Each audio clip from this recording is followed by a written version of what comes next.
लेकिन तब भी दुआ करते रहना जब तुम्हारे पास कबूलियत की कोई भी वजह बाकी ना रहे, क्योंकि बेबस सिर्फ तुम हो, अल्लाह नहीं।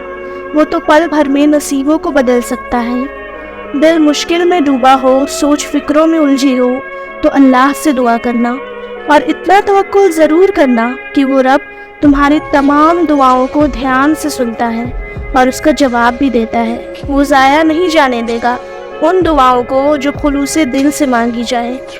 जब अल्लाह की मर्ज़ी के बगैर इस कायनात का एक पत्ता भी नहीं हिल सकता, तो फिर तुम्हारा अल्लाह से बार बार रुजू करना, उससे मांगना बेवजह नहीं है। जो तुम्हारे हाथों में इतनी जान डाल देता है कि वो दुआ के लिए उठ सके, वो फिर उन उठे हुए हाथों की लाज भी रखता है।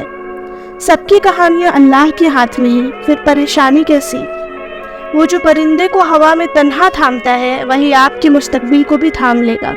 इसकी जिम्मेदारी सिर्फ वही लेगा। जिन लोगों ने आपको तकलीफ दी, उन्हें माफ़ ना कर सके तो भूल जाएं। अपने मामलात अल्लाह पर छोड़ दें। मुस्कुराने और खुश रहने की कोशिश किया करें और यकीन रखा करें कि जो ज़मीन से नहीं होता वो आसमान से होता है, और ज़रूर होता है।